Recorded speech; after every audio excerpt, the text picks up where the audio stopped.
How many of you have been at Southside 13, 15 years at least? About 9 years ago, almost exactly 9 years ago, some of the folks who were here asked me what I wanted to do for my 10th anniversary. And I, without hesitating, said I want a month off.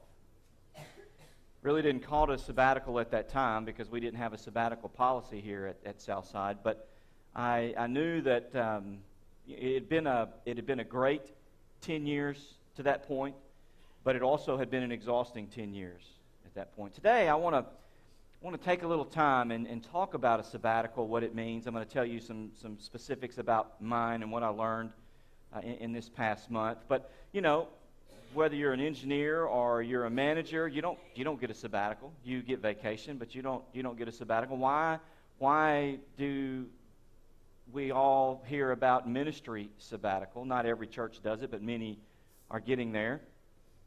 And so I kind of want to talk to you a little bit about that. And I love what I do. Absolutely love what I do. You don't hear me whining about how tough it is or how hard it is because I don't know what else I would do. When I came to Southside, I opened up a business and it became successful fairly quickly and had a chance to make some money in that business, but knew that wasn't what God called me to do. So what's the difference? Well, I just kind of want to be honest with you today, especially when I heard the thunder. Every time I saw a bolt of lightning and heard thunder last night, I thought, okay, that's somebody else that's not going to be here. Okay, there's another person. So I kind of figured we'd be down a little bit. And so I really want to be honest with you today. And don't leave here thinking that I'm whining, because I'm not. I love absolutely what I do. But why a sabbatical for a pastor when you don't get one? You know? Well, except for Matt. He was telling me about he said, Matt said, I don't know why anybody gets a month off. He said, oh, wait, I get a month off. And he's not teaching anymore. He's in administration, so he only gets a month off. Some of you get 2.5 or 2, really, because you work. But why, other than education and ministry, do nobody get them? Well, the thing I want to talk about today is not necessarily why you don't, but why it is important for us to do that very thing. And if you go to Hebrews chapter 4, you see it there. We're gonna read that passage, and by no means am I preaching this passage. If you're here today and it's your first time here, I normally am an exposition preacher. That means I take the passage and preach what it says and go from there. Now, I'm not doing that today because this is more of a sabbatical report. But there's some truths in this passage of Scripture in Hebrews 4 that apply perfectly to not only a sabbatical as a extended period of time away from what you normally do, but day to day. And so I'm going to preach in the midst of giving this sabbatical report. So let's read those passages. Oh, you know what? I forgot something. I'm putting it up there. I forgot to do that. I was so out of routine. When I was trying to get ready for this sermon, I forgot so many things, and I nearly forgot how to put it on my iPad. That would have been terrible. I would have had to use a hard copy. So you have to use your paper Bible today. If you didn't bring it, I'm sorry, and shame on you. And I'm going to read 13 verses because this is good stuff. And listen, this is enough for you to go, man, I want that. When we finish reading these 13 verses, if you don't have it, you'll be going, that's what I want. Therefore, while the promise remains of entering His rest, let us fear so that none of you should miss it. For we also have received the good news just as they did, but the message they heard did not benefit them, since they were not united with those who heard it in faith. For we who have believed enter the rest, in keeping with what He has said. So I swore in my anger, they will not enter my rest. Now that they being the ones who didn't receive it in faith, the ones who heard it and didn't receive it in faith. And yet His works have been finished since the foundation of the world. For somewhere He has spoken about the seventh day in this way. And on the seventh day God rested from all His works. Again, in that passage, He says that they will never enter my rest. And since it remains for some to enter it, and those who formerly received the good news did not enter because of disobedience, again, He specifies a certain day, today, speaking through David after such a long time as previously stated. Today, if you hear His voice, do not harden your hearts. For if Joshua had given them rest, he would not have spoken later about another day. A Sabbath rest remains, therefore, for God's people. For the person who has entered His rest has rested from his own works, just as God did from His. Let us then make every effort to enter that rest, so that no one will fall into the same pattern of disobedience. For the Word of God is living and effective and sharper than any two-edged sword, penetrating as far as to divide soul, spirit, joints, and marrow. It is a judge over the ideas and the thoughts of the heart. No creature is hidden from Him, but all things are naked and exposed to the eyes of Him to whom we must give an account. Now that 10 years ago, I was very excited, and I must tell you, not so much on this sabbatical, but the last one when I had 16 years of being here, I needed it. And I'll talk to you a little bit about how almost all pastors take sabbaticals. They may not get them approved by the church, but almost all pastors take sabbaticals. There are times where you just get fatigued. There is actually a term called compassion fatigue that happens a lot to people who have jobs where they have to empathize and sympathize with people on a regular basis. But here's kind of the way that ministry has been. Some things that you may not know. And again, those of you who are new here, I love what I do, so I'm not complaining. I want to set that straight. But I do want to let you in on some things of why it's important. Number one, especially at Southside when I first came, I shared with you I opened up a business. There was not enough money to pay. But for years and years, the salary was really not commensurate with the job. And I know that you guys were trying your best to get there, but we didn't have the money, and most of the time I said, no, I'm not going to let it happen.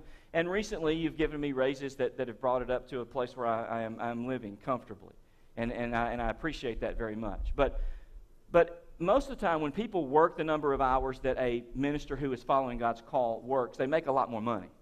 And so they're able to do things like pay somebody to mow their yard or to do other things around the house or to build the fence. And so the money doesn't match the hours, which none of us complain about. We get that, and we still have to do all those other things. In addition to that, you're on call 24/7, and I don't get phone calls every night at 3 in the morning about somebody having a crisis, but it happens. Whether it's a physical illness or some emotional trauma that somebody's going through, it still happens. And all those things begin to weigh. And so, as a result of that, after 10 years, I said, look, I just want a month off. And I saw that in that 30-day period, I became so refreshed and so invigorated because I was able to focus on me. And I wasn't having to worry about praying for everybody and everything else. I didn't quit praying for the church, but I was able to not think about the day-to-day activities, and I could just focus on my relationship with Christ. And now, I've come back from each one of these. After I came back from the first one, people said, we want you to go on another one. Because I am different. I am refreshed. I am ready to go. I can't wait to get back. And honestly, you can ask my family, it's hard for me to sit back for 30 days and not be a part of what's going on here. And I'll be honest with you, I cheated this one a little bit. I did get involved a little bit in some things. But for the most part, I was gone. It's difficult, and so I want to get back, and I'm ready to get back. God tells us that He wants us to enter into His rest. And He gives us rest if we allow Him to take control of our lives. And that's kind of what I wanted to look at today. First of all, let's talk about the sabbatical. I just want to explain to you what a sabbatical is. What's the biblical precept behind a sabbatical? Well, you can tell the word. Obviously, the word comes from the Hebrew word Sabbath. But what is a sabbatical? Our text explains that our rest comes from Jesus, comes from God through Jesus Christ. That's where our rest really comes from. And so a ministry sabbatical then has to do with rest. And we have by definition, here's our definition of a sabbatical at Southside. A ministry sabbatical is a period of time when a ministry leader and the congregation he serves set aside the leader's normal responsibilities so that he can rest and be renewed and then return to pursue ministry better than before. It is a time for spiritual refreshment, reflection, and growth. So it's not really an extended vacation, nor is it like an academic sabbatical where you have this intense time of study, although that study is a part of what we do on sabbatical. It is a time where the minister just gets away. A ministry sabbatical is really just a release from the regular routine of ministry. And I know many of you don't understand that. You don't know how a church works. But you think about it. We bring in somewhere in the neighborhood of $500,000 to $750,000 here. And we have anywhere from 250 to 350 people in attendance. And that is a small business, although a rather large small business, that somebody has to take care of. So the ins and outs and the day-to-days, many times I've had people ask, what do you do for a living? And I'm not offended by that. All you do is work for the church? Yes, that's all I do. And most people go, oh, well, I know that, and I explain that to them. And there's nothing wrong with not understanding that, because there are many churches that are small that have bivocational pastors that have another job in addition to serving at the church, as I did when I first came here. So there's nothing wrong with that concept, but as we grow and as things continue to get bigger, then the administrative responsibilities become greater and greater. Hence, at some point, when you get to run somewhere around 1,000, that's where you hire what's called an executive pastor, and he is just over administration to handle all the administration of the church, because that becomes a full-time job in and of itself. So a sabbatical is simply the release from all of that. I don't have to think about is the carpet clean. I don't have to think about or seeing all these things that I look around here and I can tell you 10 things now that are driving me crazy that I need to have fixed. I don't come in, I don't see those things. And so then I get to focus on the spiritual stuff, just what God's teaching me. And so the biblical perspective on sabbaticals begins with that word Sabbath, which means close or rest.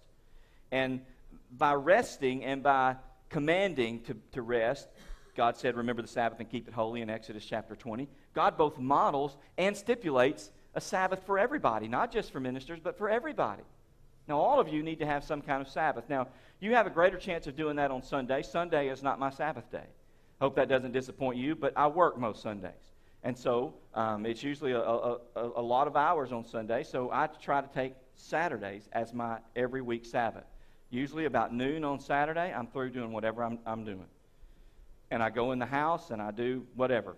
Lay on the couch, Missy and I do something, family and I do something, maybe cook together, but we don't do a lot of activities on Saturday for that reason. And you need to have a Sabbath as well. Yours can be Sunday. We don't have that option. And Jesus affirmed that importance of the Sabbath when he talked about it as he was here on this earth. And Jesus did something else to help us understand how we need to get away occasionally.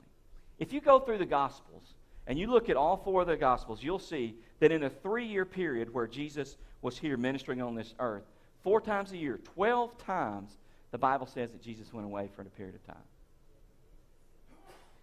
He had a lot of pressure on him. People wanted to be healed. People wanted to have demons cast out of them. All the things that they had going on, they were asking him questions. And he knew when it was time to get away. And so it wasn't for a month or it wasn't for a year like some sabbaticals today, but it was for a period of time. He would go away for a few days and he would just refresh with his Father. Now, my question for you is, first of all, not a question. My statement, first of all, is thank you for allowing me to do that. Secondly, now that I'm back into preacher mode, when do you do that? When do you do that? When do you take a day or 2 or 3 or 4 or a week and set it aside for nobody but you? And I'm not talking about resting and reading and watching TV or playing games. All that can be a part of it. But I'm talking about for the main purpose of hearing from God. When do you do that? Well, preacher, you don't know about my job. Well, I promise you that there are people who have jobs just as stressful and just as important as you that set aside a period of time and go and do what they need to do with God. God said it's important for us to do that. And why is it important? Well, there are some suggest that in ministry, specifically speaking, the complexity and emotional toll of leading a congregation raises the need for some extended sabbatical every so often. Now, to be quite honest with you, most churches do it this way. They'll give 3 to 6 months every 4 to 7 years. Our policy is set up this way, that after you're here 7 years, you get your first sabbatical, which is for the pastor a month. For support staff, it's not quite that long. And then every 3 subsequent years after that, you get another sabbatical. So, hence 7, 10, 13, 16, and for me this year, it's my 19th year. Also, statistics tell us that 20 to 30% of ministry leaders are in a state of severe burnout at this very moment, and another 20% are just a short period away from severe burnout. Now, I want to say something here because I think it's important. Not everyone agrees with the sabbatical. There's one guy in particular that I've been reading a little bit by, and his name is Ken Fields, and he's a pastor up in Jerseyville, Illinois, and he thinks they're unbiblical and he hates them. And so I wanted to kind of give you his opinion. He writes it this way. He said, the problem with extended pastoral sabbaticals is that they tend to enable pastors to continue to misprioritize and mismanage their time and leadership responsibilities. A couple of things I want to point out about that statement. First of all, he's speaking about extended sabbaticals. He's talking about 3 to 6 month sabbaticals, and every 4 to 7 years. Secondly, he has been in ministry for a total of 19 years. And I went and looked at his bio when he was ripping these sabbaticals. I went and looked at his biography on his blog, and he has been in at least 3 ministry positions. He's where he is now. He started there at 2008. And before that, in 2003, is when he started. And it says he entered into ministry at 1994, but it doesn't tell how many places he was at from 94 to 2003. So he's been at least 3 places in 19 years. So an average of 6+ years where he's been at. We'll talk more about that in just a minute. Now, some of the things opponents say have merit, and I completely agree with. If a pastor is taking care of his spiritual business on a day-to-day basis, a sabbatical for the basis of burnout is unlikely and probably unnecessary. And I believe our verse 1 of our text speaks to that, where it says, therefore, while the promise remains of entering in his rest, let us fear so that none of you should miss it. That you don't have to have a month off in order to find the rest of God. You can find it on a day-to-day basis. And so that's why I tell you that the sabbatical is not so much for me to be able to get my stuff in order, but it is so that I can be better, so that I can have time away from thinking mainly about the congregation and begin focusing on myself. There are those who miss the rest of Jesus in the midst of their work. And hear me out on this. There are those of you who come to church who miss out on the rest of Jesus because you work for the church.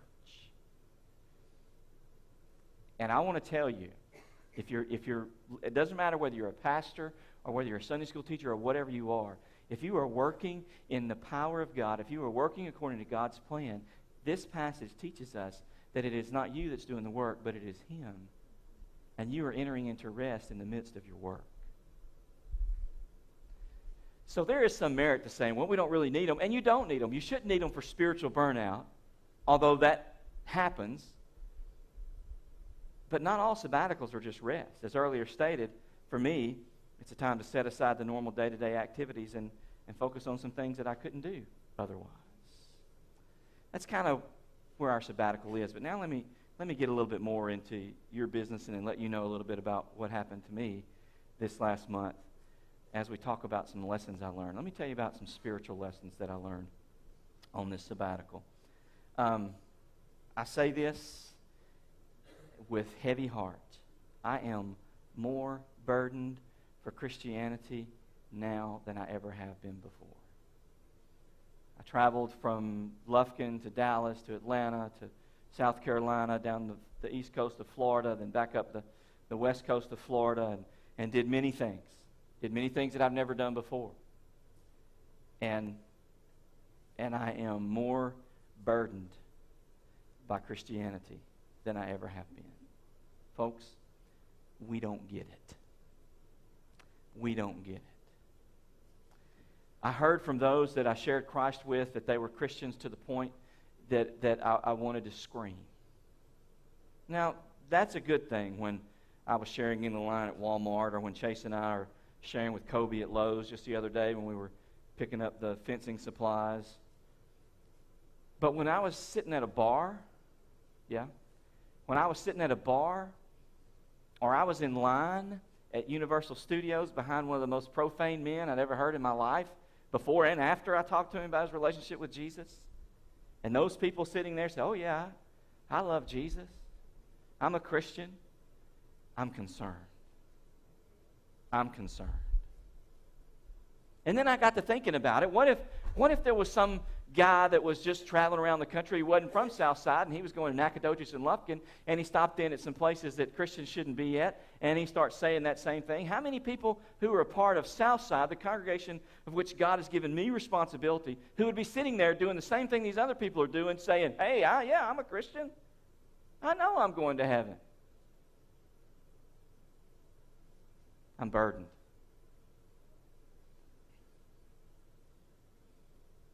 Preacher, you're in a bar? spent 4 hours there on a Friday night listening to my cousin's band. I'm also praying for him as well. He was the cousin that lived with us, and his religious views are not the same as mine, although he would think they are. And those of you who know me understand that when I was there that I definitely wasn't partaking of what everybody else was. For instance, I had a friend, his name is Ken Wink. He's a professor at UT Tyler. He's the chairman of the political science department up there. And Missy and I were in New Orleans with Chase and Corinne and a bunch of other people during the proposal weekend on Easter.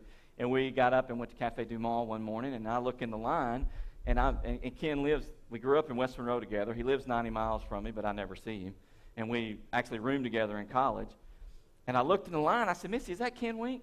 And she said, yeah, it is. And so I went over to talk to Ken, and, he started talking to me. He said, hey, man, he said, I'm in New Orleans. He said, I sure am glad I'm in the line at Cafe Du Mall and not some other line that you could have caught me in the French Quarter of New Orleans. And I said, Ken, it wouldn't bother me a bit if I saw you sitting in some place of ill repute. And he said, what do you mean? I said, if I saw you in there, I'd just come in and join you because I know you'd be sharing Jesus. That's the only reason you'd be in there. And I know Ken well enough to know that that's what he would be doing. He said, yeah, you're right. You probably would, wouldn't you? But let me ask that question of all the people that we know that claim to be Christians, and especially those of us who are here today at Southside. What if I saw you in a place like that? Now, I'm not asking you to do anything but put this in your brain.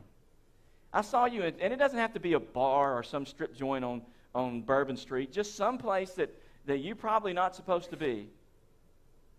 Or maybe you're just doing something you're not supposed to be doing. And I came in and joined you because I knew the only reason you would be there to share your faith. Would that embarrass you? How would the people you're with respond to that when I said, go ahead and finish doing what you were doing? I'll get it started with the Jesus story. You finish doing what you're doing. How would that make you look? For those people that I saw in Universal Studios and in other places that I went that claimed to be Christians, it would have embarrassed the fire out of them because they weren't there sharing their faith. And my thought is, and I didn't say this, and it was just an act of God because I sure wanted to. What are you doing here? Why are you acting like that? Why are you claiming to be a part of the same Savior that I know that died on the cross for me, that gave His everything for me, and yet you're living like you don't even know Him? Why? Either quit claiming to be a Christian or get out of here until you're strong enough to come back and share your faith. What does Christianity mean? Is it just a convenient addition to our lives, to complete our lives, to be socially accepted in the South? I don't do it every day, but occasionally I pray for persecution of the church. We wouldn't be worried about where to put everybody. Well, we're not worried about that today anyway. But we wouldn't be worried about where to put everybody if there came a great persecution of the church. A lot of people would just check out.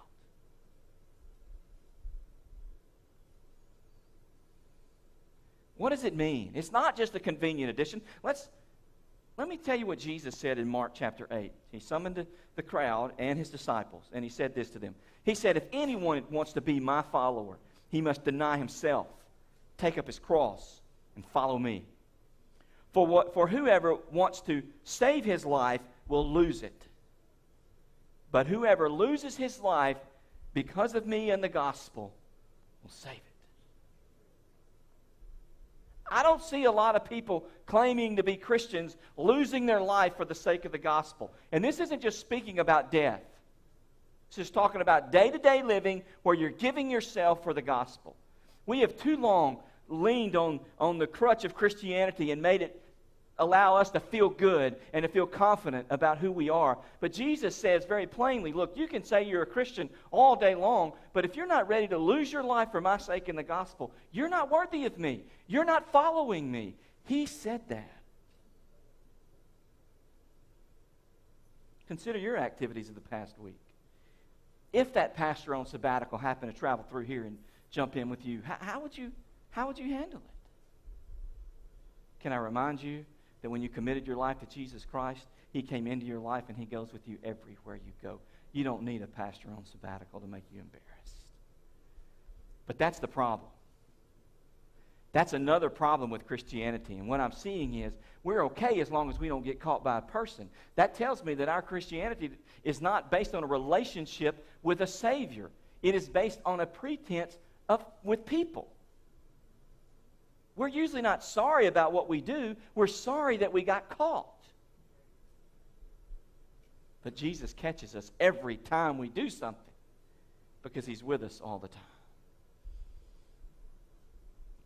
That was my spiritual lesson. And it may sound like, well, that's not your lesson, but I got to tell you, it's a very burdensome lesson.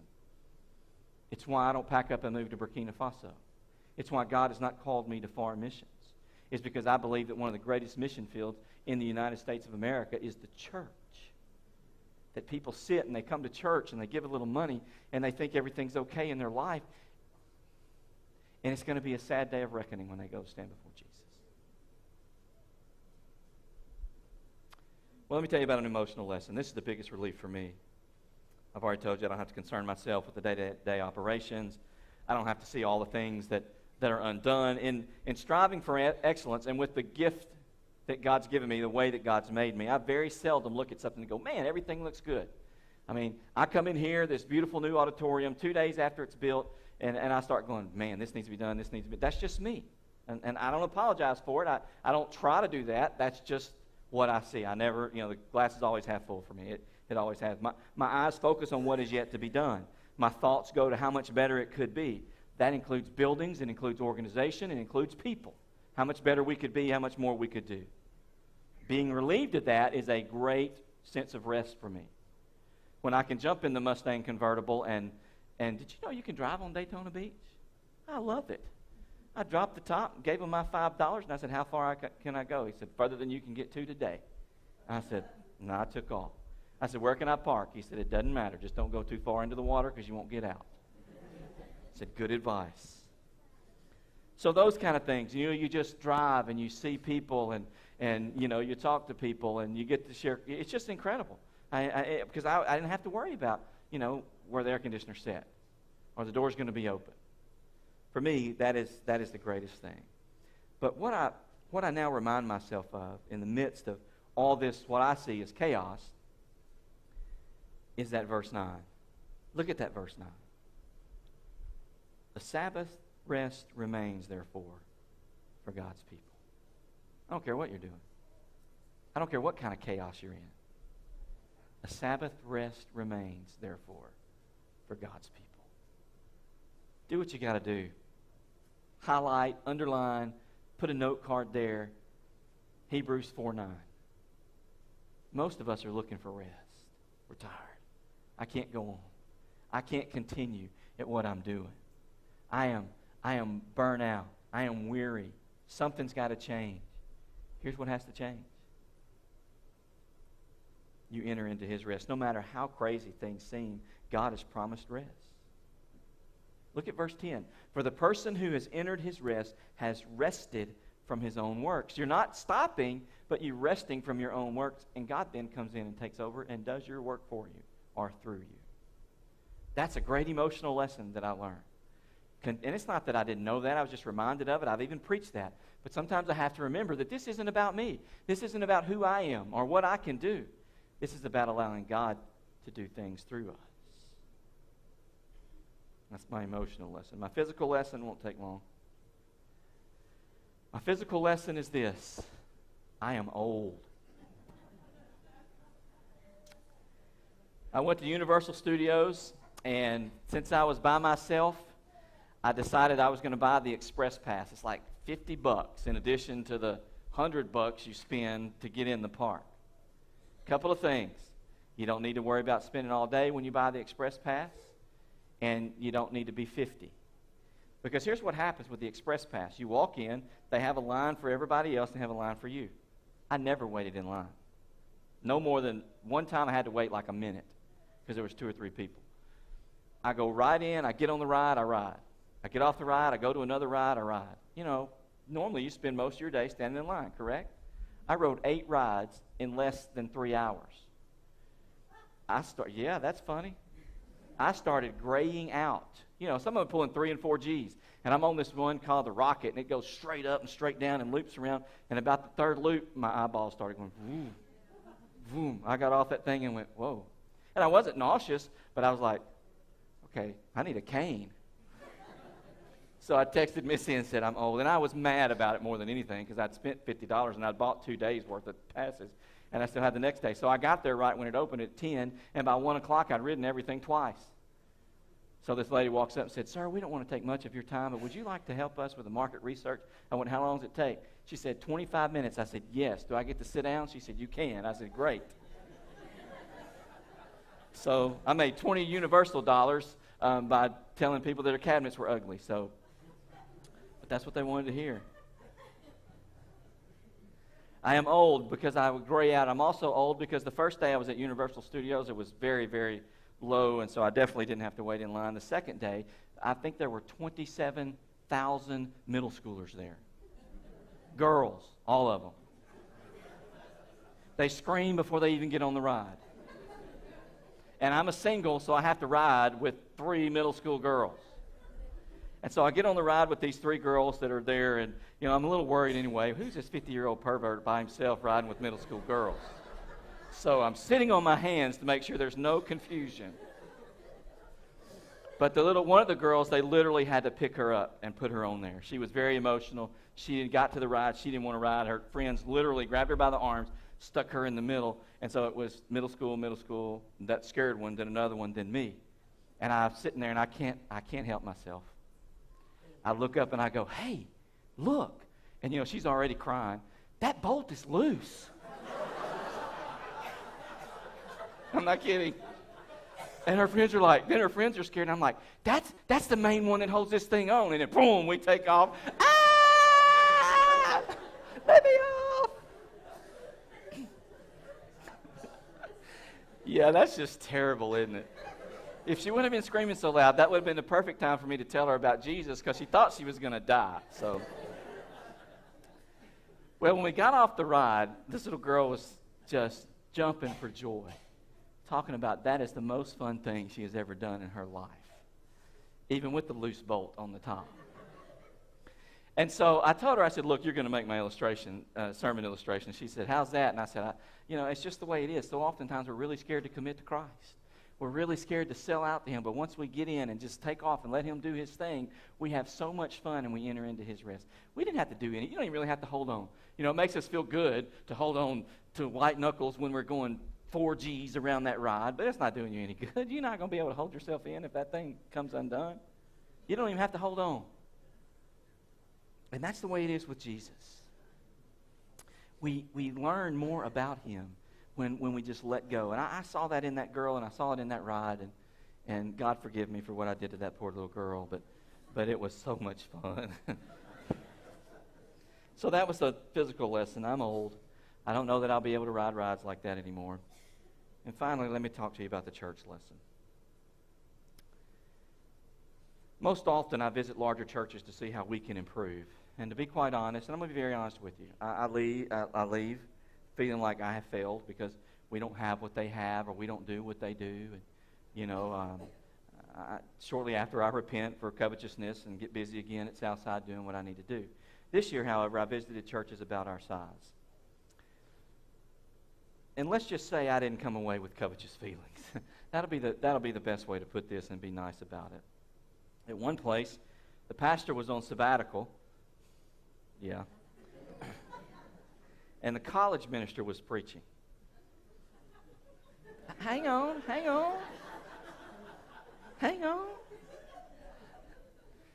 Now, I looked at the bulletin, and he had his notes in his bulletin, and he had nothing, and then he had about 6 scriptures. And before he ever started preaching, I wrote at the top, and I still have it, great example of proof texting, because I knew what this young guy was going to do. And he did exactly that. He started in, and he talked for 35 minutes about what he wanted us to hear. And he even said this phrase, and I quote, after 35 minutes of talking, he said, now, I'm going to prove what I just said. I went, oh, Jesus, help me. And so then I underlined proof texting, and then he started reading these scriptures, and they were out of context. kind of like I'm preaching today, but he was out of context and just, pulling scriptures out. And I want to say to you, one of the things that makes me be able to leave and to have emotional relief is to know we have a guy like Chase who does not do that, who preaches the Word and who takes the text and explains it to us and helps us apply it to our life.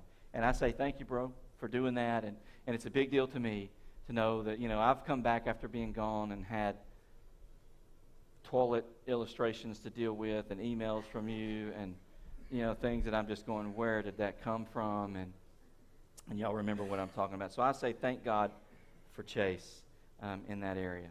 But in traveling on my sabbaticals, I tell people what I'm doing, especially in these size churches, and most express a lot of interest. One church even asked for our sabbatical policy. Hey, y'all have that? You have it written down? I said, we do. And so when I came in the office this week, I sent it to him. And I'm glad to do that. My conversation usually goes like this because it's in a negative light that they ask questions. Well, why are we going to give him a month off? And I told him, and I'm going back to the guy that I read that rips sabbaticals. I said, believe it or not, most pastors take sabbaticals. And they said, what do you mean? Our church doesn't have that. I said, well, whether the church authorizes them or not, they take sabbaticals. In ministry world, we call it the 7-year itch. And that is, if you look, many, many preachers leave after 7 years. Now, some leave a lot sooner than that. But the most of the time when people leave, it's after 7 years. And here's what they do. After 7 years, they say, okay, God's called us. You can call it what you want it. You can call it a sabbatical. You can call it the 7-year itch. You can call it burnout, compassion fatigue. Some even go so far as to call it a call from God. God's calling me to another place of ministry. And they say, I have 2 weeks of vacation, so I'm gonna finish up here, and if you'll pay me my 2 weeks of vacation. And then they go to the other church and they say, look, I need some time to move and all that kind of thing, so I'm not going to come for 2 extra weeks. Hence, they take a month sabbatical. Most preachers get sabbaticals. And if you look at that, that's the way that it works. So that's a part of it. So if you refer back to the aforementioned opponent of sabbaticals who has had ministry in several places, I would say he too takes sabbaticals. He just doesn't call them that. And let me tell you why this is important to you. And this has happened. A pastoral sabbatical is important to the church because it gives the members of the congregation a chance to embrace areas of ministry that have unintentionally come to be associated only with the pastor. And I have seen this in every one of my sabbaticals. After the first one at 10 years, I saw a lot of things happen then. And then in these subsequent ones, I've seen many things get picked up by people just to do them. Whether it's door stops that Jamie Fred put on and here or other things that got done throughout the course of the month that I was gone. It gives you a chance to embrace those once again.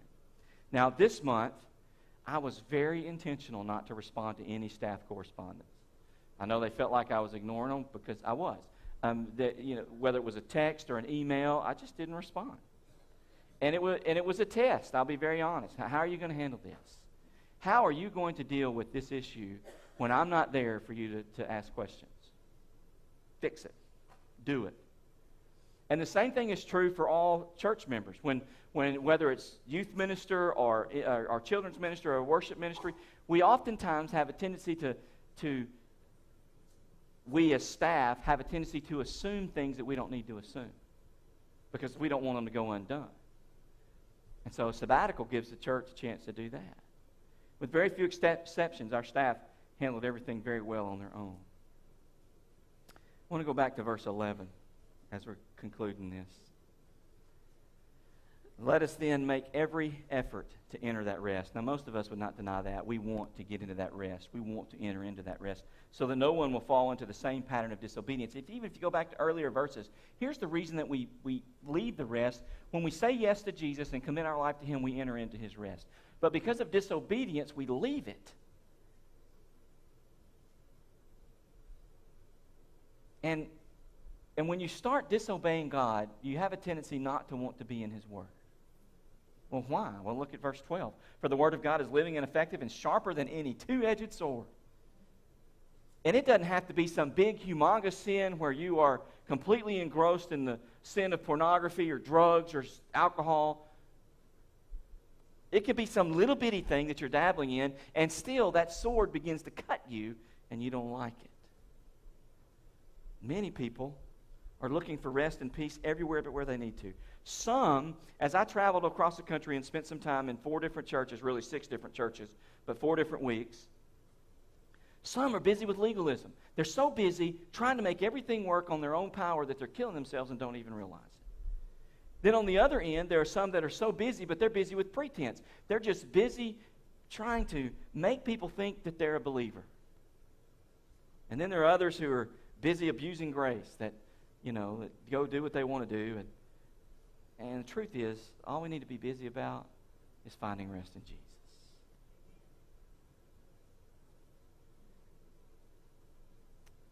Look at verse 13. No creature is hidden from Jesus, but all things are naked and exposed to the eyes of him to whom we must give account. You can be about the business of pretense, about the business of legalism, about the business of abusing grace, but hear me, hear the word of God.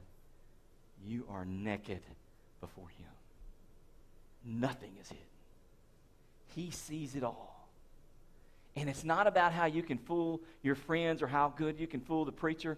It's about who you are. And that's what this sabbatical has really, really done for me.